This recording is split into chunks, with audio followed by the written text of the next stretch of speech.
ओम नमः शिवाय। सभी भक्तों को जय श्री राम। अभी मेरे पास एक व्यक्ति है, उनका मैसेज मेरे पास कई बार आ चुका है कि गुरुजी मैं एक लड़की से प्रेम करता था और उस लड़की ने मेरी तरफ बिल्कुल देखना भी छोड़ दिया है, बिल्कुल देखना छोड़ दिया है। पहले हमारी अच्छी खासी बात थी और हम शादी करना चाहते थे, लेकिन हालांकि सब कुछ ठीक था, लेकिन वर्तमान स्थिति में हम एक दूसरे से विच्छेद हो चुका है और बिल्कुल ही एक दूसरे से हम अलग हैं और कोई बात नहीं हो पा रही है। और मैं चाहता हूं कि वो मुझसे मिले, मेरे बारे में सोचे और हम आगे अपने जीवन को सेटलमेंट कर दें। कुल मिलाकर वंशीकरण का ये प्रयोग है और ये अभी मेरे पास एक आया है, वो मैसेज आया है कि मेरे भाई की लड़की बहुत कम उम्र की, अभी बालिग भी नहीं हो पाई है, लेकिन वो एक लव जिहाद के चक्कर में पड़ गई है, मुसलमान का लड़का उसके चक्कर में पड़ गई है और लाख प्रयत्न समझाने पर भी समझ में नहीं आ रहा है। बिल्कुल समझा दिया, समझ में नहीं आ रहा है।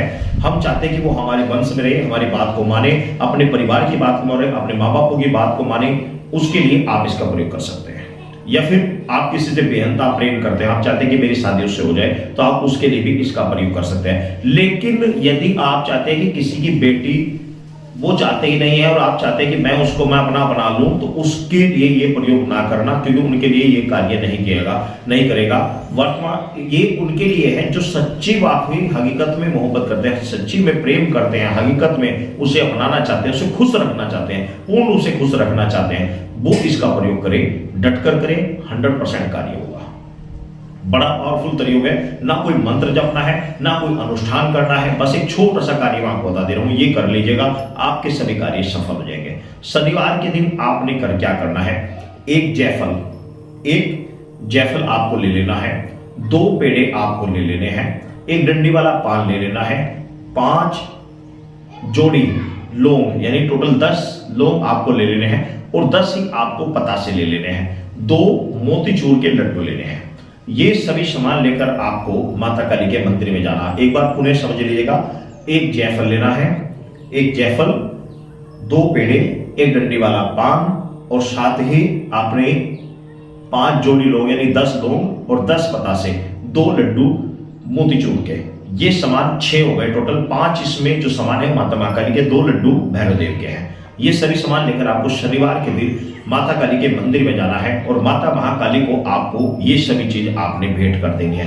माता काली को ये सब चीज आप भेंट करके आप उनसे प्रार्थना करेंगे कि हे महाकाली, हे जगतजननी महामाया, हे शक्ति स्वरूपा, हे आदि शक्ति भवानी, मैं आपकी शरण में आया हूँ। कोई भी आपका परिवार का कोई भी सदस्य हो जो आपकी बात ना मानता हो, उसके लिए आप इसका प्रयोग कर सकते हैं। हे माता, मैं आपकी शरण में आया हूँ, ये भोग प्रसाद ये आप स्वीकार करें। और एक बात बता दे रहा हूं कि यदि आप खुद मांस, मदिरा या दारू इत्यादि पीते हैं तो आपको, और उस मंदिर में दारू चढ़ती है, तो एक पौवा आपको लेकर जाना है देशी दारू का। यदि आप पीते हैं और उस मंदिर में चढ़ती है तो लेकर जाएंगे, वो भी साथ में दे दें। और 2 लड्डू जो है मोतीचूर के, वो भैरव देव को भोग लगाने हैं। ये सभी माता को भोग लगाए, प्रार्थना करें कि हे माँ, मैं इस लड़की से, या मेरी बेटी है, मेरी बात नहीं मानती, मैं चाहता हूँ मेरे वंश में रहे, मेरी बात को माने। तो अपनी जो भी समस्या, जिस भी लड़की या स्त्री को लेकर आप ये बात कर रहे हैं, या कोई स्त्री है जो अपने पति के निमित्त इस प्रयोग को करना चाहती है, तो वो इस तरीके से बोले और बोलकर माता से प्रार्थना करे, गदगद होकर वाणी से, करुणा भाव से माता से प्रार्थना करे। तो यह उपाय आपको कंटिन्यू 5 शनिवार करना है, 5 शनिवार करना है। 5 शनिवार आते आते ही वह व्यक्ति या वह लड़की या वह स्त्री आपके वशीभूत होकर आपकी बात को मानेगी, आपकी बात को महत्व देगी। ये बड़ा ही सफल और पावरफुल प्रयोग है, इस प्रयोग को करो। लेकिन इस दिन आपको भूल कर भी मांस मदिरा का भक्षण नहीं करना, इस चीज का विशेष ध्यान रखें। हो सके तो इन पूरे काल में ही आपको मांस का तो भक्षण बिल्कुल ही नहीं करना चाहिए।